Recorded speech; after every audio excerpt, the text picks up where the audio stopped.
Bismillahirrahmanirrahim. Dear students, this is your teacher Yasir Khan and you are watching me on my YouTube channel Learn With. Hopefully you all will be fine, doing well, learning a lot from my YouTube channel. The videos we are continuously regularly uploading for you. You will be looking those videos.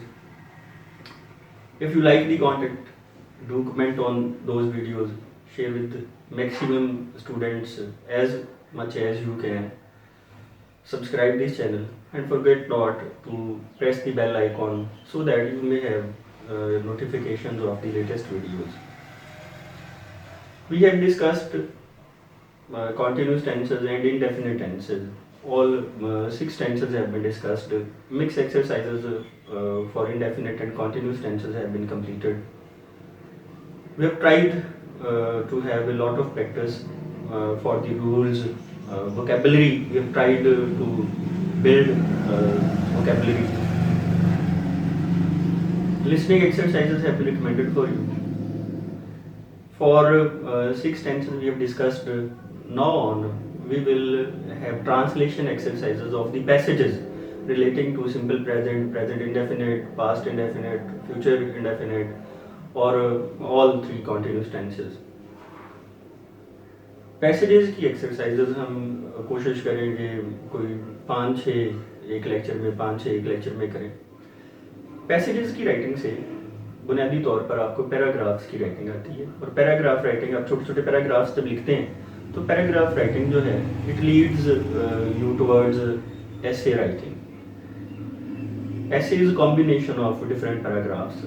तो आप छोटी छोटी चीज़ों को अब यहाँ पे देखेंगे कि एक पैराग्राफ में किसी चीज़ के मतलब कैसे एक्सप्लेन करना है. तो you will be able to integrate your ideas. आपकी एक्सप्रेशन में कोहेरेंस आएगी, को रब्त आएगा. अब एक ही टॉपिक के ऊपर कोई एक पैराग्राफ के मतलब एक पैराग्राफ लिख सकते हैं, कोई चंद फिक्रात एक चीज़ के ऊपर बयान कर सकते हैं. एक थिंकिंग पैटर्न डेवलप होता है और आपके जो रूल्स हैं टेंसेस के वो प्रैक्टिस में आते हैं. आप देखते हैं कि देखें ये ऐसे टेंसेस जो हैं वो अप्लाई हो रहे हैं, ये इसके साथ हेल्पिंग वर्ब यूज़ हो रहा है, ये वर्ब की फॉर्म्स आ रही हैं. उम्मीद है it will help you learning a lot, implementing the rules of the tenses. Passages exercise हम फिर आज अभी शुरू करते हैं.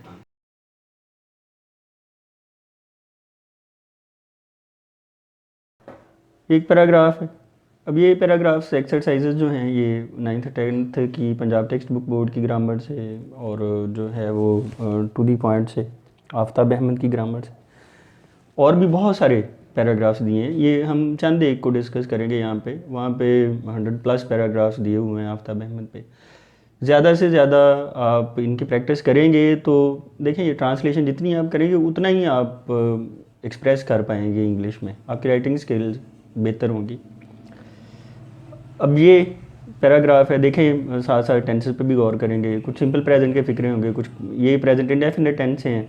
मेरी वालदा मुझसे बहुत मोहब्बत करती है, वो मेरी सेहत का हमेशा ख्याल रखती है. ऐसी खुराक पकाती है जो मैं पसंद करता हूँ, लेकिन मुझे ज़्यादा खाने से रोकती हैं और मुझे अच्छे अच्छे कपड़े देती हैं, ज़्यादा कीमती कपड़ों के ख़िलाफ़ हैं, मुझे बाकायदा किताबें पढ़ाती हैं. मैं अंग्रेज़ी में ज़रा कमज़ोर हूँ, लिहाजा उन्होंने मेरे लिए एक उस्ताद रखा है, मुझे रोज़ाना पढ़ने की ताकीद करती हैं. अब आप देखें ऐसे ही आप सब लोग जो हैं ऑल मदर्स डू सो, वो मोहब्बत भी करती हैं, ख्याल भी रखती हैं. तो सारे अपनी वालदा के मतलब अगर ये कोई लिखने को कहा जाए तो ऐसे ही फ़िक्रात होंगे ना किसी के. तो अब देखें इसको एक्सप्लेन जब करेंगे, इसको ट्रांसलेट करें इंग्लिश में, आप कैसे इसको एक्सप्रेस करेंगे. मेरी वालदा मुझसे बहुत मोहब्बत करती है, my mother loves me very much. अब ये प्रेजेंट इंडेफिनिट टेंस है, अफर्मेटिव सेंटेंस है. तो वो मेरी सेहत का हमेशा ख्याल रखती है. तो she always takes care of या लुक्स आफ्टर माई हेल्थ ना. या तो आप कहेंगे she always takes care of my health, या आप कहेंगे she always looks after my health ना. फिर ऐसी खुराक पकाती है जो मैं पसंद करता हूँ. She cooks such food as I like but he warns me against over eating.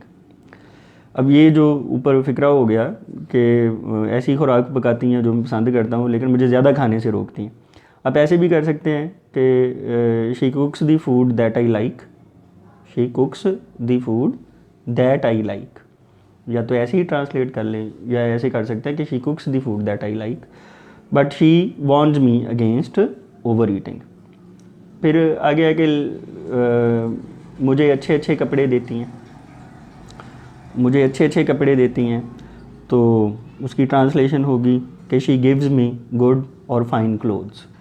She gives me good और फाइन क्लोथ्स, और ज़्यादा कीमती कपड़ों के ख़िलाफ़ हैं, but she is against costly clothes, तो कीमती कपड़ों के वो ख़िलाफ़ हैं। अब इसकी ट्रांसलेशन हो गई, मुझे बाकायदा किताबें पढ़ाती हैं, तो she teachers me books daily और रेगुलरली। फिर उसके बाद है कि मैं अंग्रेज़ी में ज़रा कमज़ोर हूँ, देखिए सब लोगों का मसला ही अंग्रेज़ी है, मैं अंग्रेज़ी में ज़रा कमज़ोर हूँ, तो इसलिए उन्होंने मेरे लिए एक उस्ताद रखा है। तो I am little weak in English, I am little weak in English, therefore और सो, या तो आप देयर फोर लगा सकते हैं फिर या so, comma she has arranged a teacher for me, she has arranged a teacher for me. फिर है मुझे रोज़ाना पढ़ने की ताकीद करती हैं, तो हम इसकी ट्रांसलेशन करेंगे, मुझे रोज़ाना पढ़ने की ताकीद करती हैं, तो इसकी ट्रांसलेशन होगी she reminds me to study daily, या आप कह सकते हैं she insist that I study daily. अब ये देखें एक पैराग्राफ में आपने बातें एक्सप्लेन कर दी हैं। नेक्स्ट पैसेज हम ट्रांसलेट करते हैं। पैसेज पहले रीड कर लें। पाकिस्तान एक इस्लामी जमहूरिया है, ये मुसलमानों का वतन है, मुसलमान बहुत से मुल्कों में रहते हैं, वो मुख्तलिफ़ मुल्कों और बरे आज़मों के बाशिंदे हैं, लेकिन वो एक मिलत से ताल्लुक़ रखते हैं, वो एक खुदा और उसके आखिरी नबी पर ईमान रखते हैं, वो एक कौम हैं, वो रंग और नस्ल के इम्तियाज़ात में यकीन नहीं रखते। इस्लाम में सफ़ेद रंग का आदमी स्याह रंग के आदमी से अफजल नहीं, ना ही अमीर एक गरीब से बेहतर है। सब मुसलमान भाई भाई हैं, कोई दूसरे से कमतर नहीं। इस्लाम में आदमी की बर्तरी का मेयार सिर्फ़ उसकी परहेज़गारी है। अब देखें पहला जो सेंटेंस है कि पाकिस्तान एक इस्लामी जमहूरिया है, सिंपल प्रेजेंट। अब देखें Pakistan is an Islamic democracy और रिपब्लिक, या आप कह सकते हैं Pakistan is an Islamic democracy या Pakistan is an Islamic republic. Islamic republic हैं ये ज़्यादा बेहतर है। फिर यह कि ये मुसलमानों का वतन है। It is the homeland to the Muslims, it is the homeland to the Muslims. मुसलमान बहुत से मुल्कों में रहते हैं। मुस्लिम्स लिव और reside in many countries, Muslims live in many countries या Muslims reside in many countries. फिर है कि वो मुख्तलिफ़ मुल्कों और बरे आज़मों के बाशिंदे हैं, तो they are inhabitants of different या वेरियस कंट्रीज़ एंड कॉन्टिनेंट्स, मुल्कों और बरे आज़मों के, कॉन्टिनेंट बरे आज़म, कंट्री जो है वो मुल्क, they are inhabitants of, inhabitant कहते हैं बाशिंदे को, इनहेबिटेंट्स ऑफ डिफरेंट और वेरियस कंट्रीज़ एंड कॉन्टिनेंट्स। फिर यह कि लेकिन वो एक मिलत से ताल्लुक़ रखते हैं, but they belong to one nation, one मिलत। आप इसको नेशन की जगह मिलत भी ऐसे ही लिख सकते हैं, but they belong to one nation. फिर है कि वो एक खुदा और उसके आखिरी नबी पर ईमान रखते हैं। अब इसकी हम ट्रांसलेशन करेंगे कुछ इस तरह से कि they have faith in one God and his last prophet peace be upon him. ये जो इसको दे हैव फेथ भी कर सकते हैं, और हैव फेथ की जगह पे they believe in one God, in one God and his last prophet peace be upon him. They are one nation, वो एक कौम है। और अगला सेंटेंस है कि वो रंग और नस्ल के फ़र्क के ऊपर, रंग और नस्ल के इम्तियाज़ात के ऊपर यकीन नहीं रखते। They do not believe in the distinctions of colour and creed, रंग और नस्ल हो गया। और फिर ये है कि इस्लाम में सफ़ेद रंग का आदमी काले रंग के आदमी से बरतर नहीं है। इन इस्लाम ए वाइट मैन या ए वाइट स्किन्ड, यानी ए वाइट मैन और a white skinned is not superior to a black man और ब्लैक स्किन्ड, ना ही अमीर गरीब से अफजल है, nor is a rich man superior to a poor man, a poor person, nor is a rich man superior to a poor man. तमाम मुसलमान भाई भाई हैं, all the Muslims are brothers, और फिर है कि कोई किसी से कमतर नहीं है, no one is inferior to the other. Islam में बर्तरी का मेयार सिर्फ़ और सिर्फ तकवा है। द बेसिस और स्टैंडर्ड और बेंचमार्क, आप इन तीनों में से कुछ भी लगा सकते हैं। द बेसिस और स्टैंडर्ड और benchmark of superiority of a man in Islam is his piety या पायसनेस ओनली। पाइटी भी कर सकते हैं, पायसनेस भी कर सकते हैं। तो ये पैसेज कंप्लीट हो गया। अब नेक्स्ट पैसेज देखें। नेक्स्ट पैसेज है, नेक्स्ट पैराग्राफ है, ये तस्वीर हमारे गांव की है। गांव के बाहर हरे भरे खेत हैं, अब गर्मी का मौसम है, सूरज खूब चमक रहा है, वो सामने गंदम के खेत हैं। गंदम के खेतों में बड़ी चहल पहल है, जवान बूढ़े मर्द और औरतें मिलकर काम कर रहे हैं। फसल पकी हुई है, देहाती अब कटाई करेंगे और अपनी फसल को शहर में ले जाएंगे।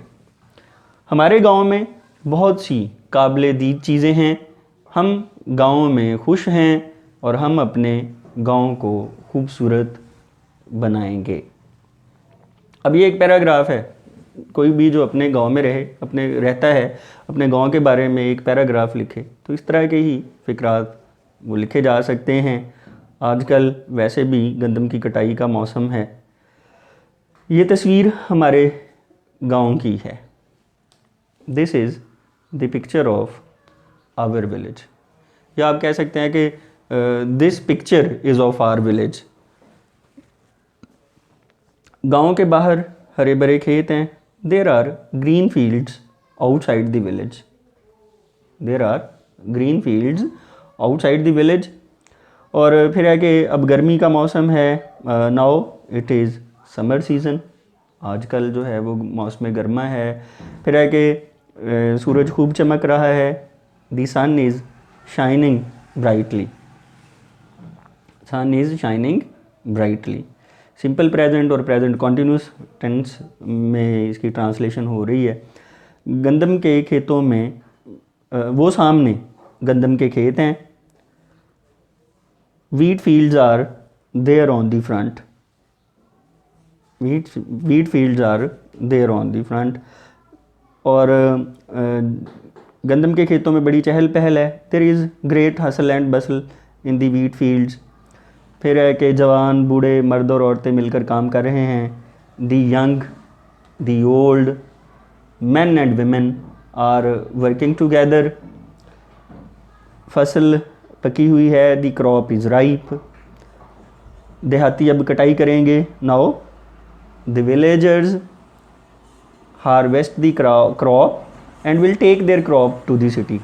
अब चूँकि ये सेंटेंस कुछ इस तरह से है कि देहाती अब कटाई करेंगे और अपनी फसल को शहर में ले जाएंगे, तो हम ये फ्यूचर इंडेफिनिट में सीख चुके हैं कि जब उर्दू के फ़िक्रे में दो दफ़ा जो है वो फ्यूचर आ जाए, डबल फ्यूचर आ जाए, तो पहला हिस्सा जो होता है उसे प्रेजेंट इंडेफिनिट में ट्रांसलेट करते हैं और दूसरे हिस्से को फ्यूचर इंडेफिनिट में। तो अब ये फ़िक्र कुछ इस तरह से है कि देहाती अब कटाई करेंगे और अपनी फसल को शहर में ले जाएंगे। तो now the villagers harvest the crop and will take their crop to the city. फिर है कि हमारे गांव में बहुत सी काबिल-ए-दीद चीज़ें हैं। There are many things worth seeing in our village. There are many things worth seeing in our village. और है कि हम गांव में खुश हैं। We are happy in the village. और हम अपने गांव को खूबसूरत बनाएंगे। We shall make our village beautiful. तो ये एक पैराग्राफ हो गया है। नेक्स्ट पैराग्राफ है